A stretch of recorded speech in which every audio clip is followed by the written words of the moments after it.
always Mike. log in early. There are always tech issues. God damn it. Yep.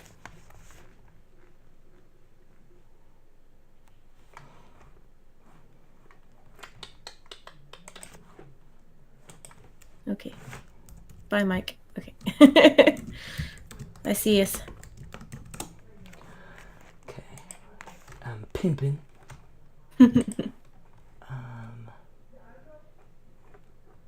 Share.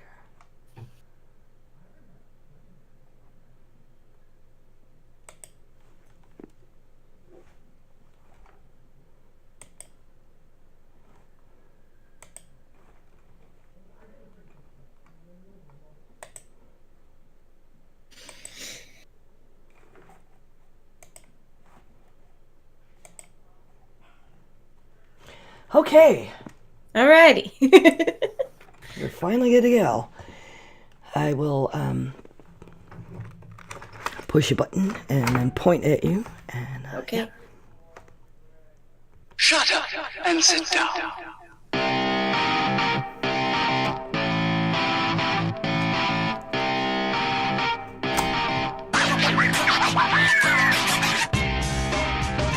Hello, and welcome to episode 112 of Geek Grills. The Geek Grills podcast is supported primarily by our patrons. You can find us at www.patreon.com/grills and, join us. And what do we even call do we have a name for our fan base? Grill friends. The Girlfriends, that's right. I don't know how I forgot that. The Girlfriends. It's been a very long day. I am Linda, and I am joined by my co-host September, aka 9 of 12. Hello, hello. So what have you been up to this week? Well, I started notes and I was like, man, I didn't do anything geeky because I've been, working on this election, and tomorrow's election day.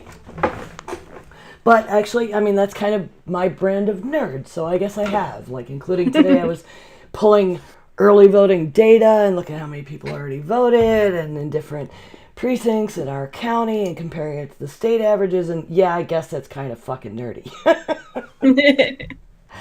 And then I was listening to our last episode when I wasn't here, and it did get mentioned that when Halloween, or the day before Halloween, I was getting a cover tattoo, and oh my god. Well, I was in for more than I thought, because the proportions of the old one that I got 20 years ago and never got finished, to get what I wanted over it involved basically my whole back. Oh. So I have this amazing dragon that will someday be blue, but I probably have I did about 4 hours. I'm going to have to do probably another 4 to just get the black and whites and grays in. Oh yeah, my friend has a whole. He's got a Hammer Horror sleeve that he's done. It's full color now, but it took him months and months because he had to do just the outlines and then just a section of a time filled with color. And he got what did he call it? A tattoo flu. He got tattoo flu, which is he got sick because of how much ink was going into his body. His body was like, God. What are you doing? I've never heard of that. Jeez. Well, I don't know if it's actually a thing, but that's what he called it. He called it tattoo flu. Yeah, it's quite an endeavor, but I'm gonna finish this one this time. Damn it, it's got to happen. And then of course Halloween happened, and we did do Halloween, dressing up and going out and entering contests and losing. But I thought your costume was amazing. Thank you. It was fun. It was well received. We did our Gomez Adams and Lily Munster swinging. But in the couples category at our local, our friend Peter went and he just had a shirt that had Peter, and his wife was a pumpkin. Oh. So yeah, it's about 1 in the morning. Everybody is drunk. That wins. Yeah, that's it's both dirty and sweet at the same time. Yeah. And people kept seeing them separately and not getting it. Because, like, his name is Peter, and he just says Peter, Peter, and they're like, And then he'd go over to Nicole, and they'd be like, oh my God. So that's all that. What have you been up to?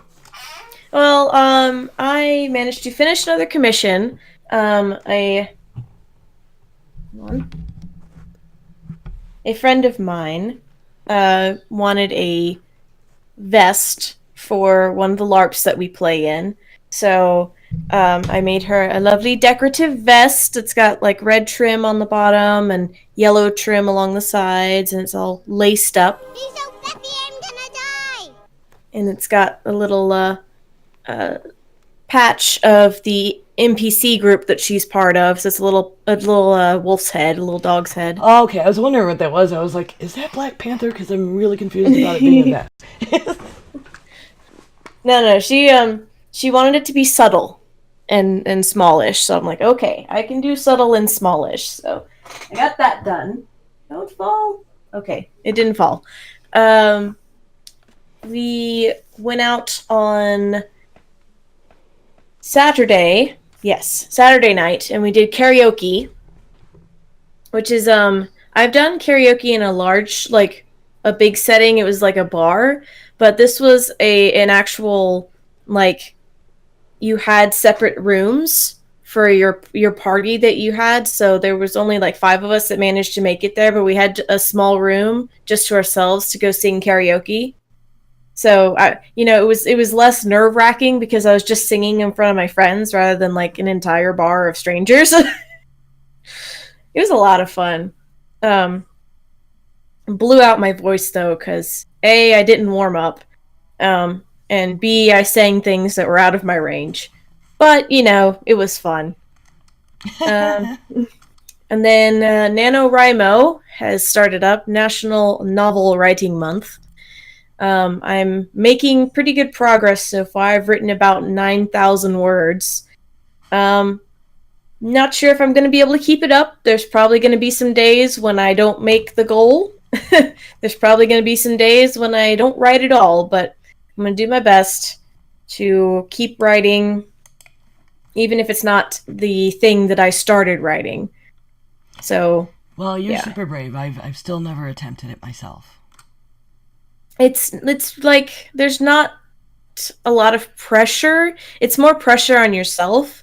But the site where you make, your profile is just there to be like, it gives you badges when you get milestones. There's like encouraging emails that it sends you to be like, don't give up. There's not any real like, oh God, you have to finish this. Like pressure though. It's just they're trying to be as like helpful and uplifting as possible. So I appreciate that. I always see a lot of encouragement for it on Twitter and such. Mm-hmm. Yeah, it's a pretty good community. Especially the people around Atlanta. The Atlanta community for NaNoWriMo is pretty good. Mm-hmm. We're called pandas. I mean, I think it's everybody in general, but they're like, hello, pandas! So... Where'd that name come from? I honestly don't remember. NaNoWriMo is quite a few years old now. I think it got started in like... Gosh. I don't even know what year it got started, but far earlier than I started using it. So, I don't know. I don't know where the name Pandas came from, but it's cute. It is cute. I just imagine Pandas sitting with notebooks, writing. Yeah. They've got a lot of cute little, like, drawn characters. It's just like, keep going. Keep writing. So, yeah, that's what I've been up to, just writing up a storm. So I think, since the Jen is not to be able to join us this week, we can move on to the Geek Grapevine.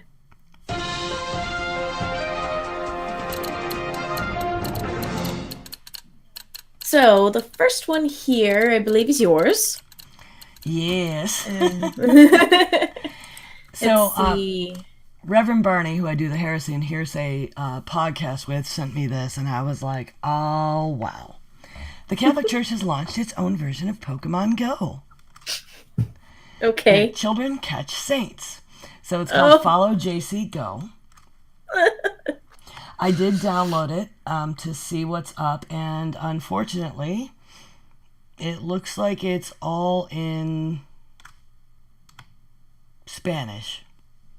Like, there must be a setting to change it to English, but in the menu I'm seeing now, you can see you can create an account, you continue on Facebook. I don't know what ya tienes una cuenta means, but, you know, and then there's another one, and I don't know what that means. It might be Italian. Yeah, it's probably Italian. It's just really close to, yeah. So, I guess I'll have to get through that and log in somehow, and then maybe there are settings where I could do it in English. Yeah. But it's an interesting controversy because people, I mean, already have issues with, like, the indoctrination is very strong. You're born in, you're baptized, and it's been equated to child abuse, to just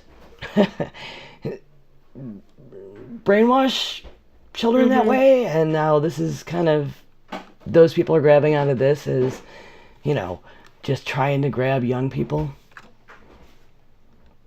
I don't know. I think it was probably developed in the kind of with the best possible intentions. We just have to see how it's used. I think that's going to be the big thing. Yeah. We shall see. I'm interested. I'm really curious about this. I would still find it more entertaining to catch a Pokemon at the Vatican than a saint, but you know. And there are so many, though. It's a weird having a gotta catch 'em all mentality about it. But I'm curious to see what the catch is, if it's got any lore included, because, like, you don't know anything about a Pokemon when you catch it other than its type, right? And its battle moves. Like, are they gonna battle? That would be really weird. But when you get, like, gifts from a stop, and I love that learning aspect in Pokemon Go where I can click on that spot. Like, you send me something, and those little history bits about whatever landmark it is are in there. Yeah. And the church could do something where it had a blurb about the saint, but not if the saints are the creatures. So I'm curious. I mean, they're using the same engines, but I'm interested in the format. Maybe instead of battle moves, it'll have little tidbits of, like, what their deal is. I'm not sure. Funny, like, cause so many churches or gyms. Well, I mean, of course. I don't know how the Presbyterian church would feel about it. You take over their gym with, like, St. John. That'd be really rude. Very, very rude. Yeah. I have spent a couple of sermons at my parents' church catching Pokemon and doing gym things. Did you ever hear there was, like, this group of crazies who were,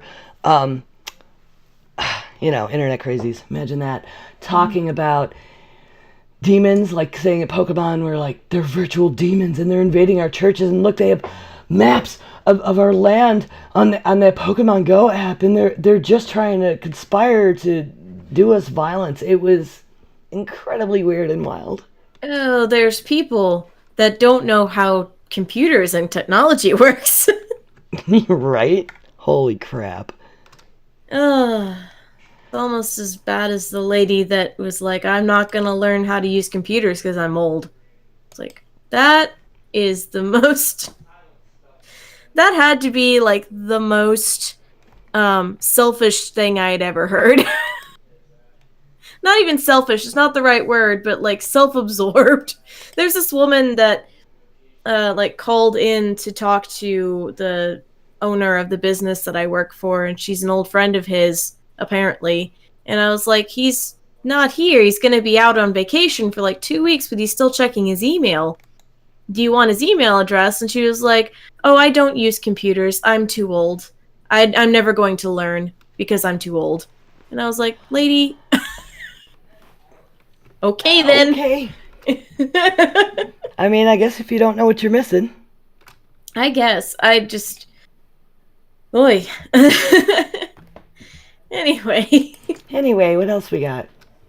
I found an interesting thing, because I always like to do the sciencey kind of things.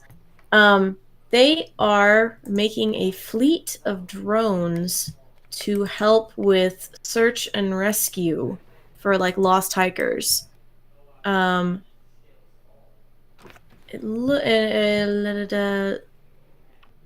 Colorado. Let's see. They first used them in July to look for a hiker in the Colorado's Rocky Mountain National Forest. But it was having issues because they needed a lot of GPS signals. So researchers from MIT have been modifying drones to allow a fleet to work together so that they can use each other to ping off the GPS navigation, so they don't need it from, like, they can just use each other as, like, a grid. Nice. That's an excellent use. Yeah, it reminds me actually of was it Guardians of the Galaxy 2 or 1, where they had just the grid of ships that all work They in link tandem. up. Yeah. Yeah, that's what it reminds me of. So, the MIT news says that each drone is equipped with laser range finders for position estimation, localization, and path planning. And as the drone flies around, it creates an individual 3D map of the terrain. And then each individual 3D map is all hooked together. And then they use it to try to identify missing hikers or something that's out of place. So I thought that was really cool, because it's another technological step that is only going to help, because it can be used for search and rescue, and who knows what I keep else. thinking, like, really, the GPS tracking people are such nerds. Like, how long is it before somebody hacks that to cheat?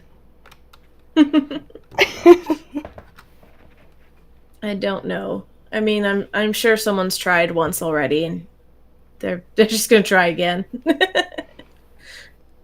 Or it'll be unintentional, because I know people who do that, and they end up with this GPS trouble where it looks like there's someone they're not. When you're trying to pinpoint something so small in such a small place, they run into trouble. So, like, I can see them trying to, like, improve it by, well, there's these other drones doing this thing. Yeah. Well, I'm waiting for the underwater drones, so we can start mapping out the oceans, because we only mapped out like 5% of our oceans. It is the final frontier. We know more about space than 70% of our own planet. Whoops. Well, it's hard. I know it's hard, because you're dealing with pressure and all that stuff. I know. It's just, it boggles my mind sometimes. Yeah, it's really weird to think about. But I mean, I guess a vacuum and a lack of things like currents was apparently easier. Yep. Currents and sharks and dolphins and giant squids. Things that would try to eat it. Poor little drones. Out on their own in the ocean, just trying to swim along. And now I've given it a story and a life. Go me. There you go. I anthropomorphize everything, including my tarot decks. Maybe you could put it in your novel. Maybe. But yes, segue. I anthropomorphize everything, including my tarot decks, which is a nice segue into what we are talking about this week. We decided, because actually each of us, Jen included, even though she's not with us, we all have done or do tarot. I've got like 3 decks. I actually have them here on my desk with me. Yeah, it was funny when I was doing the editing, and it was like, does September do tarot? I don't know. I think maybe. And I'm like, I have so many. I've been doing it for very, very... Well, I haven't done it in a long time, but I did start doing it a very long time ago. I can't even... I think it was one of the first things that really intrigued me while I was still Catholic. That started to get me in trouble.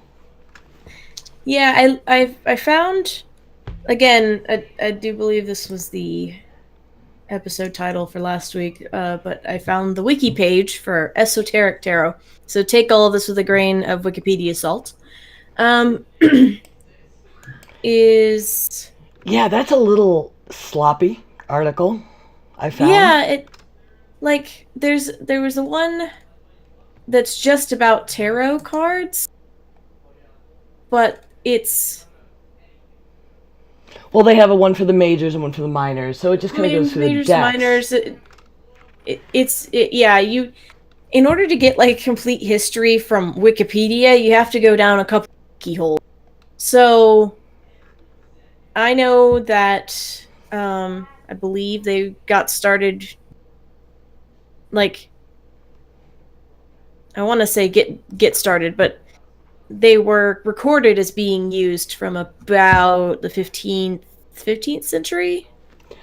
Well, yeah, but it's really interesting the shady bits of this history, because they were a card deck, and people had used regular cards for like divination, and the tarot seems to have been more just another card game. I was looking for that because I've always been curious about that. Like, what kind of games can you play with it?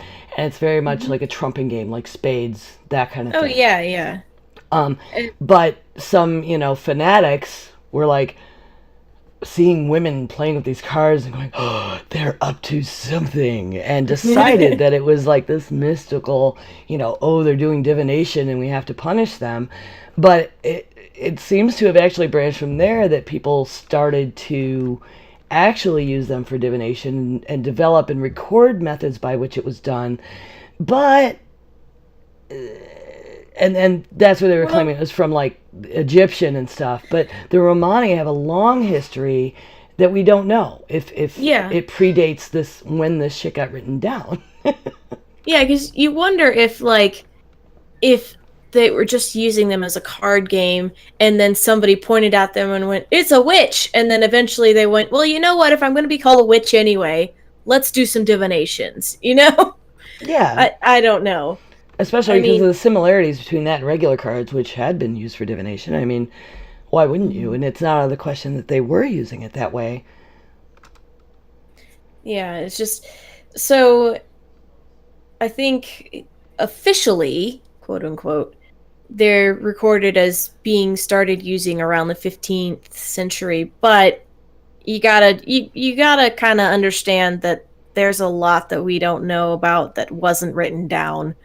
So I'd be willing to put money on something like this being used beforehand. But just kind of tarot as just a divination tool, it can be as kind of vague or as pointed as you want it to be. Because this one that I have right here that I'm kind of playing with, I actually used this deck. This is my animal deck. It's instead of the normal ones, which are like pentacles, wands, swords, and cups. This has feathers. What's it? Feathers, which is supposed to be swords. Fossils, which are supposed to be pentacles. Shells, which are cups. And let me see if I can... branches, which are wands. But it's all supposed to be... it's all naturalistic. It's all different animals, like, the what? Trying to find a good one. The king of cups is shark, is guardian of shells is what it's called. So each deck is going to be kind of a little bit different, but I used this deck mainly for a while for one of the LARPs I played in. And man, did it get an attitude. This is the sassiest deck of cards I have ever done tarot with.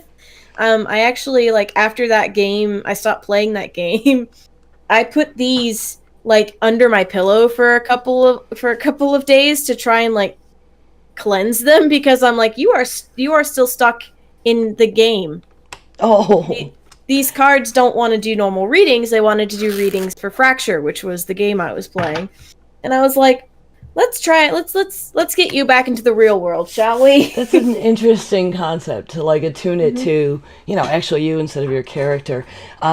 Tarot takes a lot of crap, and I think there are a lot of charlatans out there who are not properly using the tool. Even because there is so much rich symbolism in them that two people could look at a spread. That's what you call the cards when you lay it out, and there are different ways to do it. Like, you can do simple past, present, future, or you can do things about a specific question and look all around it. That I use like a Celtic cross type spread when I do it, but two people that read could look at it and get something different. There are some basics, I mean, between the majors, the minors, and the suits. But sometimes a particular little bit of symbolism will jump out at you, and it's kind of like an intuitive between you and the person. I'm sure a lot of it is just picking up on body language. But there are people who just sensationalize, or they overgeneralize.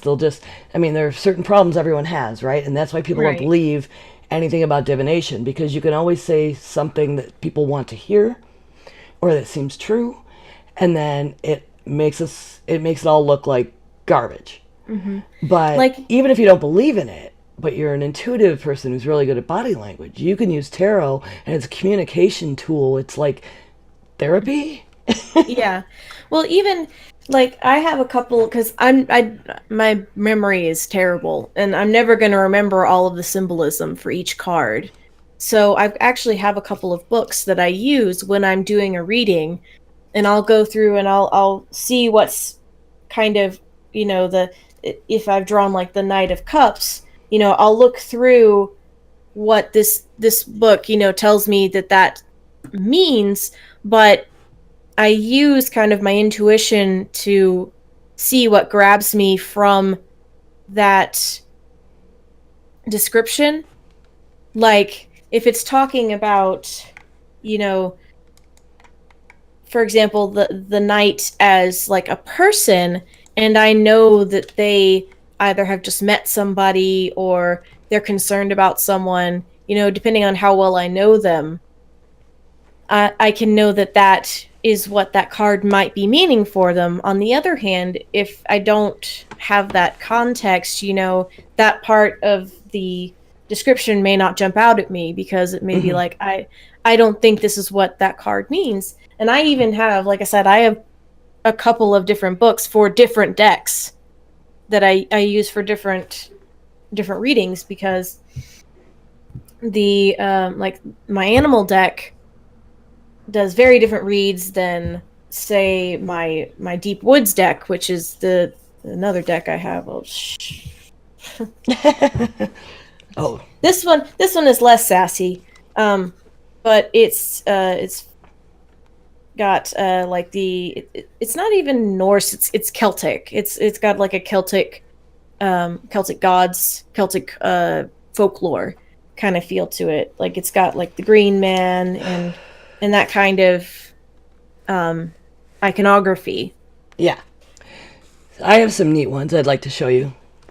Yeah. Can you hear me? Okay. Yes. I switched to off push to talk so I could use my hands. So this is one of my favorite things I own in the whole world. That many, many years ago, the Triad of the White Raven, my friends Mark and Trib, got people to pitch in and buy this for me for my birthday because we were all young and, not wealthy. But it's very fancy. It's got gold leaf. Ooh. And this is the Salvador Dali tarot deck. Oh, that's fancy. There were only so many made. I love this thing. I actually own, I don't use it much because it's very fancy. But I own an art print that I got at the Dali Museum in St. Petersburg, Florida, that I have on my wall framed so I can always look at it without doing it further damage. The one I use most often is actually a Sandman deck because, I'm not weird enough that I'm, well, not even Sandman, it's Vertigo. So as a super nerd, I actually divine with a comic book themed deck with all artists from Vertigo. I mean, why not? Why not? Sure. I never got the hang of this one, but it is one of these ones that has a very different format. And that's another thing I think is interesting. Like you said, like yours changes the suits, and whatever. Mm-hmm. I have a Mage the Ascension Tarot. Oh my goodness. So it has correspondences that relate to the whole world of darkness and all the different spheres. Now I want a werewolf. I want a werewolf like World of Darkness deck. Right? Yeah, the Mage one is super awesome. And I've got this Russian one I used for a long time until I get the Sandman one. And then this card deck is not tarot. They're, like I said, you can do it with playing cards, you can do it with lots of things. But I have a deck that's called the Oracle of the Dreamtime. It is based on Australian Aboriginal myths. Ooh, that's cool. And this is such a beautiful book and cards, even if you're never going to use the cards, it's got really great, it's a great way to learn Aboriginal mythos. Mm-hmm. It's got all these different figures from it, and in the book, there are stories about each of them, like the Seven Sisters, Stuart's Desert Pea. There's a story in here about Kangaroo, and I have a friend who has since passed, that when I sat by his bed when he was very ill, his name was Joey, and I used to read him this story at bedtime. Anyway, super symbolic and cool. Mm-hmm. That actually reminds me a little bit. There is a game. It's not a tarot deck, but my parents have this game that they've had since before I was born. I don't even know where they got it. That is basically the journey of Ra through the underworld. Like, you play the game and you're learning about Egyptian history as you're playing the game of him going through all the different worlds of the underworld to get back. And I thought that was so interesting because it's not something that you normally expect kind of like to see. And I was just like, that reminds me of that. So it's like flashcards for mythology. Yeah. That's one of those things in this article. They have this criticism. Like, I guess they had to feel like they put something from another side in it, even though the article itself has very little citation. Where this guy, apparently James Randi, the skeptic, for use as a divinatory device, the tarot deck is dealt out at various patterns and interpreted by a gifted reader. The fact that the deck is not dealt out into the same pattern 15 minutes later is rationalized by the occultists by claiming that in the short span of time, a person's fortune can change too. That would seem to call for rather frequent readings if the system is to be of any use whatsoever. So he's using data analysis for an intuitive tool. Yeah. You know what I mean? Like, that seems like a really unfair criticism. Here's the thing, like, you can look at a situation and deal out some like a hand of tarot, and you can interpret it, and then if you deal out another hand for the same situation, that may help you look at it from a different angle.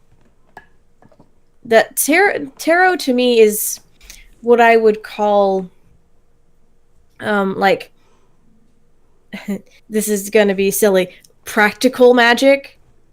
It's not magic, but it's you use it to either get advice or kind of step back to look at a situation. Yeah, It's not I mean, even people say yeah. fortune telling, and it's got this mystique around it, but it also has a bad rap for. We're not telling you the future, right? It's No, never going to yeah. be, oh my gosh, tomorrow, don't go to Fifth and Vine because you'll be hit by a car, right? That's not at all what's going on. No, it's more like it's if you're And having if anybody ever does that when you get read, walk away. There's Charlotte. Just, yeah. Yeah, because that's not no. That's also they're probably the ones planning it, so stay very far away from them. No, you used tarot, at least I would use it for like either introspection or again advice. But it's not going to be like these are the numbers you need to put on your lottery ticket. Like that's not that's not what tarot is for.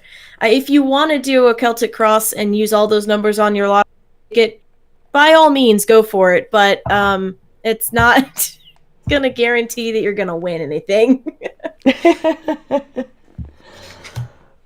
not any more than anything else. And if it is, let us know because we're doing it wrong. Yeah. I could use a lottery. Yeah, if we need to like smoke something beforehand to get those cards to tell us what numbers, please tell us. That's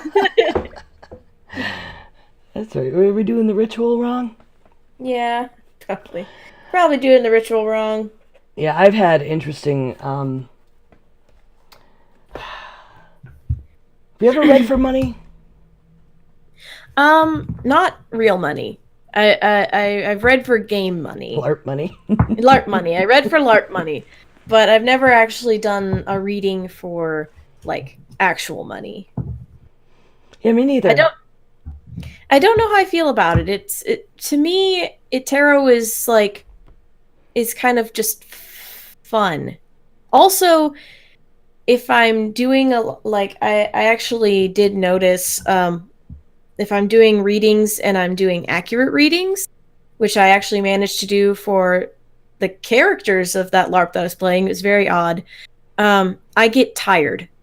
Like after a while, that part of my brain that's doing the interpreting needs a break. Because I remember you're dealing with a lot. Yeah, I did like 4 or 5 in a row at game, and then I was like, I need to put these away for a while because I'm getting not even stressed, I'm just getting tired. Like one time back in Buffalo, I was at the Allentown Art Festival, and there was someone out in the end of the dingy end of the street where the punk rockers hung out, and she was, I think she was charging like $15 a reading or something. I don't know. And I was hanging out in that area with, other people having a coffee, and she was bad. Just garbage. Just that surfacey, you could say that to anyone, it would be true stuff. Mm-hmm. That makes me a little annoyed. Yeah. And so I was wearing a big old skirt. And I just kind of plopped down on the sidewalk very nearby and spread out my skirt and got my cards out of my purse and started doing readings for nothing. And because I'm not going to fake it. And if I'm not getting anything, I'm not getting anything. But like the first person that walked up, there was a story that seemed very, very specific and evident to me about a breakup she was going through. Mm-hmm. And what had happened to cause the current conflict. And I just said, okay, so this guy, and just started talking. in a very casual manner because I kind of don't do all this ooh spooky. But I have a very basic style of reading that took a while to figure out. Things where if you have a lot of major arcana, you have less control over the situation. Yeah. If you have more minors, you have a little more control depending where it lay in the spread. Ones that represent people more obviously than other cards. And she got a little freaked out and upset because it was really specific. And who are you talking to? You don't know me. And I'm like, it's right there. Like, I don't. I'm trying. You asked a question. I'm telling you. And she was kind of freaked out and she was pacing around and then she left. But boy, people got in line. And the charlatan left soon after. So nice. I guess it was really bitchy.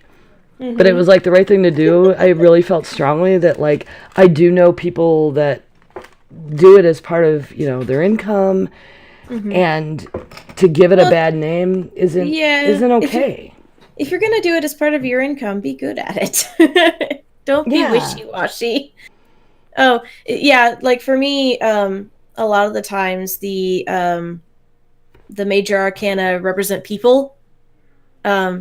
And of course, I'm just over here shuffling my cards, and because I'm talking to you, I pulled one, and it's the High Priestess. Congrats. Gosh, that has actually happened a lot. My unicorn deck thinks that you're the High Priestess, so there we go. Aww. Yeah, I'm totally a unicorn. This is my newest deck. My friend Kelly just gave it to me. Not just gave it to me, but she gave it to me a couple months ago, and I like unicorns, so. Somebody asked me, I ran into a friend of mine yesterday who's opened this shop in town. They got kind of like handmade soaps and essential oils and that kind of, health woo. And they're going to be, they're doing meditation stuff. And she asked me if I was interested in doing readings. Like in their back room at certain times. And I don't know. I mean, I haven't read. When's the last time I read? A couple years ago, I was specifically asked by some very close friends to do some readings. Well, it started with, I got this reading, can you explain it to me? And their deck was really weird, and I had to look a few things up, because they had things that were like, it was all female. They had changed all the male representation to female, being all feminist. I'm like, but then you miss some kind of specific things. And it had like, because you got like page, knight, queen, king stuff, and it had different names and it was in a different order, so I had to, but I figured it out and I gave it an interpretation that seemed to make sense. And then they asked me for a reading for another person involved in the situation, and I did that. But that's really the only thing I've done in tarot in probably 20 years. I started having kids and I don't have time for all this stuff. But my oldest started asking me about it maybe 6 months ago. And I guess he has a deck, and he isn't talking about it anymore, but one night he was like, Mom, he was doing meditations, because a lot of times people do this when they're starting to learn tarot, especially. It's a good way to learn the deck is pull a card, read about the definition, think about it, sleep on it. Sometimes you'll dream, or it'll stick in your head, or it's something to meditate on. And he was doing it randomly and pulled the same card like 3 days in a row and was freaking out.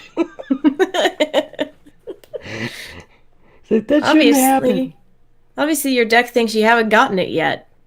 So think some more on it. Exactly. It's pretty much what I told him. Yeah. No, I haven't done like a bunch of reading like I did since that game. I was thinking about pulling in divinations for this next character that I'm going to do in the Gardens of Destiny LARP. But I don't know if I want to do tarot again, because I've done that as a character. And if I pull in one of my decks into game, it's gonna get skewed. It's gonna get skewed to the game, and then I'll have to go and cleanse it later. But what I might do is rune reading, because I've got runes. And I was going to ask what your character was like, because I mean, yeah, there are runes, there are bones, there's pendulums. Well, it's very the world she's from is based on Shakespearean, so runes or bones would work for that kind of Witch of the Waste kind of vibe that I'm going for. Tarot's a little bit more elegant, in my opinion. Although I'm sure you could get a really grungy deck. I'm sure I could, but it's just it's just because I've done tarot for a character before, and a lot of my friends who play the game with me remember that character, so I just kind of want to go away from it, try something new. But I do love tarot. It's just I haven't done like super amounts of reading since that character. But when I would get my other deck and read for for the real world, I tend to get pretty spot-on readings.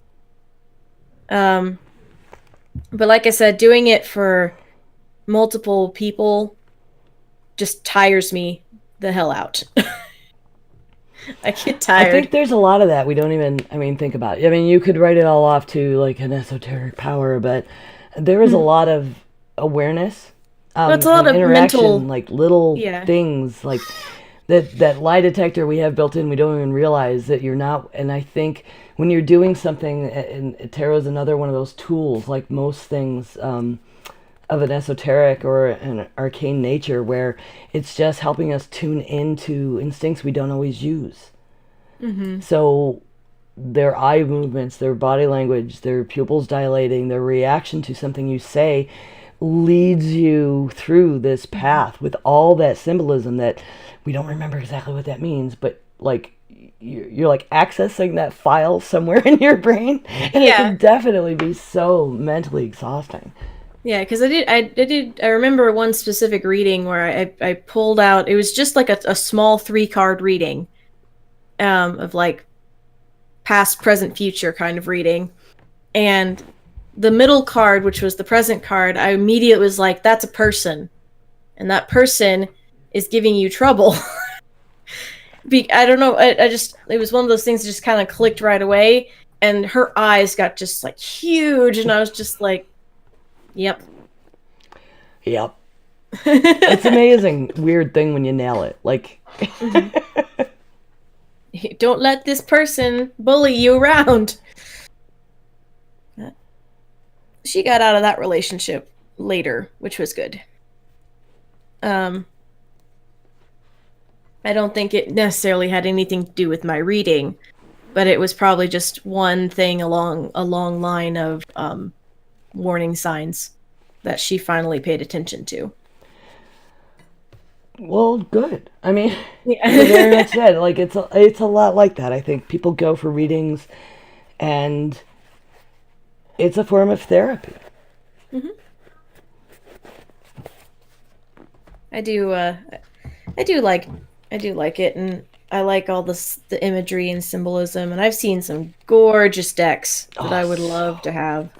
I know, I had to stop. I was collecting, and I mean, there's always more. Whatever, kind of art you like. Somebody has made a tarot deck. There's this gorgeous Art Deco one that I adore, because I have discovered that I really like Art Deco. And I was just like, I want it, but it's like $50. Yeah, it's like I'd love to replace my Vertigo one, but it's way too expensive to replace now. Like, I ordered it when it came out. And then I was at Disney World, and I went on Splash Mountain, and it got wet. Oh, no. So, I mean, it's not like... And it was really soon after I got it. But it kind of makes it look like really aged and authentic, because it's kind of like, frayed on the edges a little more, and like it looks aged. Way more than it has actually been. It looks more used than it was too, because it got wet early in its life. Yeah. It survived. My animal It deck also has is, symbolism that like most people don't get, which I hate to say is handy. Because sometimes, like, people who know about tarot, and then they want you to read them, and then they get this, like, like you're doing it wrong, you know? You don't. No. You can't do that. You should know better. It means an overall thing, but there's 16 different things on that card. Like, I don't know. Yeah, it's like, the what was I even thinking? It's like the two of cups or something. It's the two of cups, but it's also got like the infinity symbol, and then there's water, and there's many ways that can be interpreted. So let me interpret it for you. If you don't like my interpretation, that's fine. Now, do you do reversed? Yes. Okay. For those of you out there who are uninitiated, you can read tarot cards, and they have a different meaning upside down. Yes. So you've got the for those of you who are on Twitch with us, you've got the upright, but you can also draw it upside down, which is called the reversed. Reversed doesn't always necessarily mean it's negative. Reversed just means it's a different way of reading it. I also get that with the devil card and the tower. People are always like, "Oh God," and I'm like, "It's fine. It's not terrible. It's okay." And death. It'll be okay. And death. Death is not death. Death is just change. It's okay. Don't panic. Chill out. But there are people who don't do reversed at all, which I don't know. It doesn't like. So what do you do? Because for me, a very important part of doing is the person who is asking shuffles. I mean, it's part of the psychological preparation, right? Like, it's in their hands. They're thinking about the question. They are placing the cards. Almost like a magic trick, right? You want them to know that you're not setting it up as well. Even that is different with different readers. Like, when I'm doing a reading for somebody, if I'm just doing kind of a 3-card spread, which is the easiest you can do, which is just the past, present, future thing, I shuffle. But I shuffle a very specific amount of times, and I shuffle just thinking about that person. If they don't want to ask a question, if they just want the like a generic spread, that's my kind of like modus operandi, if you will. If I do a 3-card, I will shuffle, but I will put the deck between us and have them cut for the 3. Mm-hmm. If I'm doing a bigger reading, like a cross or oh God, what is it called? My brain has just gone blank, but there's another big one. I do a cross and then a tree. Then they can shuffle, because that's a specific thing, and they need to put their energy into that deck. Yeah, so I don't know that much about you. Yeah. Yeah, so each reader is going to do a different thing, a different way. You were going somewhere with that, and I just kind of jumped in. No, I'm just like, I don't know. I don't know what else to cover other than I want to try to learn one of these games and actually play a game with it, and that might be that I've never done that. That would be interesting to just kind of find whatever Trump game that they used to play. Yeah, I'm gonna have to look into that. But so if you guys know, there's a link. If you guys know of the different kinds of games you could play with tarot cards, or if you want to chime in with your own experiences with tarot, you can do so at emailing us geekgrills@gmail.com. Or you can give us a ring at 508-474-5577. You can also tweet us at geekgrills. That was fun. Yeah. So, what are you most anticipating right now, Ember? The end of the election. For good or ill. Hopefully for good. I'm in a really difficult area for what I'm trying to do. But I crunched some good numbers today, so there is hope. And then there will be not dreaming about crunching data anymore at night because that's a little horrifying. Wake up in the morning going, did I pull that list? Oh, did I take out the early voters? Oh, it's ridiculous. And then I can go to the Ren Festival, which I also have not managed to do. I was going to go Sunday, and then I went, oh, I'm hosting trivia. Whoops. Can't go. So I'm not sure if I'm taking my son for his birthday again this year. That will depend on him. You guys are so lucky that it's in fall. Ours is in the middle of summer. Yeah, I got to give North Carolina some credit for having the smarts to do it in the fall. Oh, man. I have to put on every 2 hours. Did we put on sunscreen? Put on the sunscreen. Well, I hope you have fun at Ren Fest. I hope I get to go. And then as for myself, I have the After the End LARP, which is the Western sci-fi post-apoc LARP. It's a lot of names there, but it's really fun. It's down in not even. We've moved up to an actual like Western replica Western town, so it's up on the edge of the Tennessee-Kentucky border is where we play. So, hey, if any of our listeners are around there and they want to try out a Western sci-fi LARP similar to Firefly, come and join us. After the End LARP. Okay, shameless plug is done. Yay. Well, we'll go straight into another one. Remember, folks, you can always come and watch us record live at twitch.tv/geekgrills on Monday evenings. The next one should be about 8:30 on November 12th. We'd love to see you here.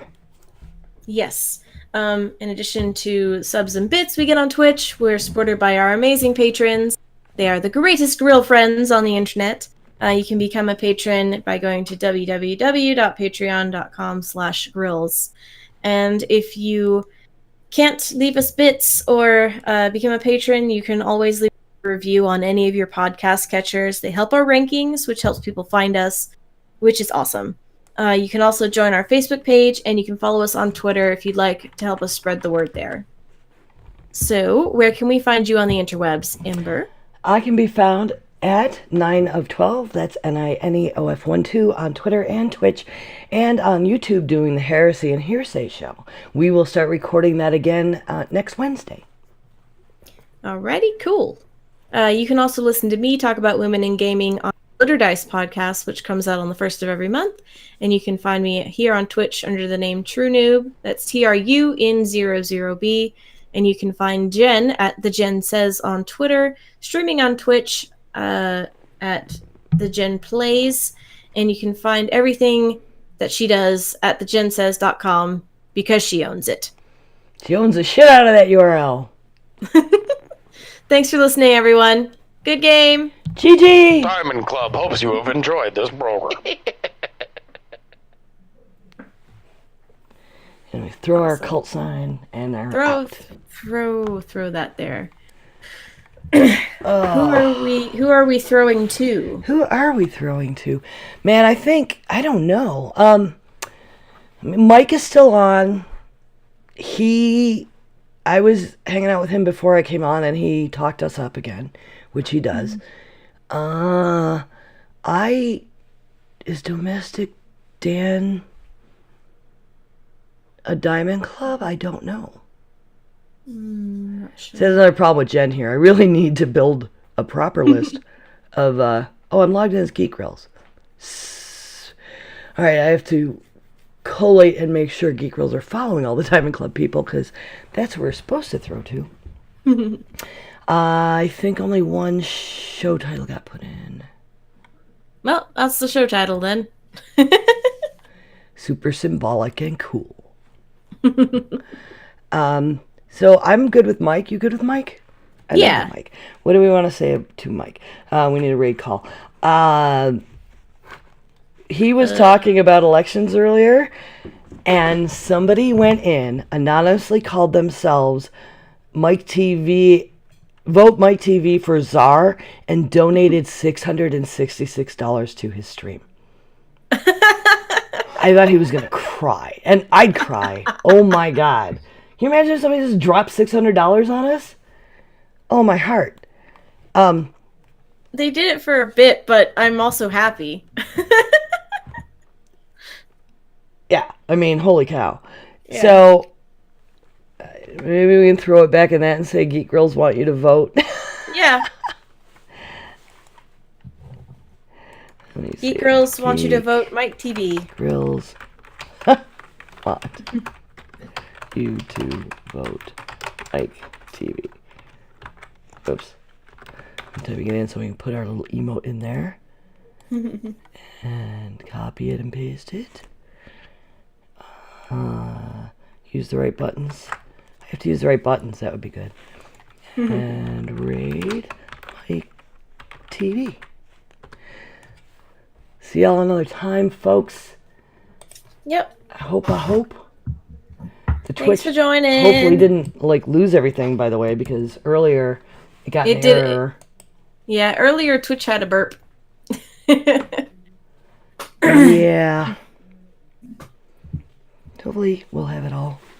I think I have Streamlabs set to grab the audio, so hopefully my audio's okay. It was so bad last time, and I turned my gain down, but I don't have a really good way to tell whether that worked without people in the chat telling me. Yep. Oh, I have to hit raid now. Why do they keep changing the raid thing? God.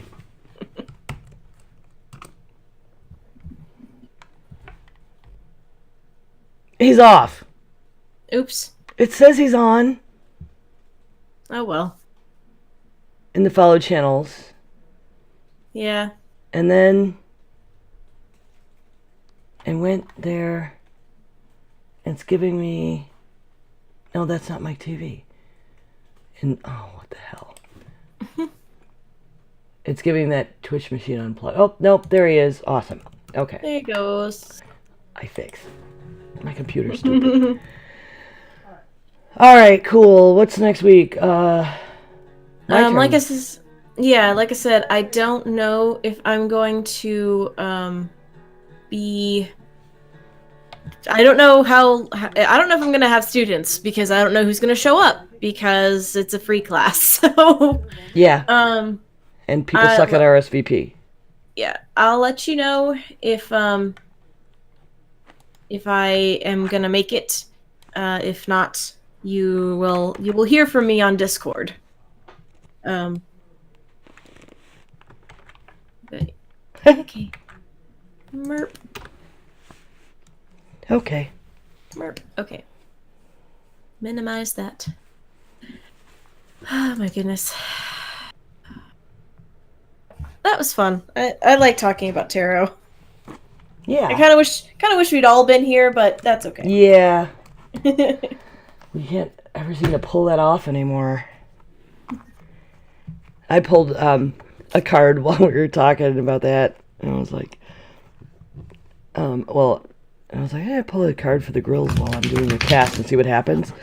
And I got the 9 of Wands, and I'm like, that might be carryover from elections, but that whole, you got all these challenges, but you can do this one more day. Like, I am sorry, Tara. Are you talking about technical? Because we know. We right? know. I know it's gonna be another fucking thing, another fucking day. But it's still happening. Holy shit, 112. Yep. I was looking at that. I was like, I have to decide if I'm going to say 112 or 112. Like that was a conscious decision of what I was having to do. Oh, and now Drunk Kids Gaming is on. We totally could have gone. I think we went to them last week, didn't you? Go to Curly last week? I think so. I think we went then this week. Oh, Stephanie Ray. All the cool people are at Mike's channel. Okay, well, have fun with your stuff, and hopefully I'll talk to you next week. And regardless, you can help us figure out a topic again. Yep. We'll see what is on the list. Go from there. Okay. All right. Have a good night, lady. You too. Bye. Bye.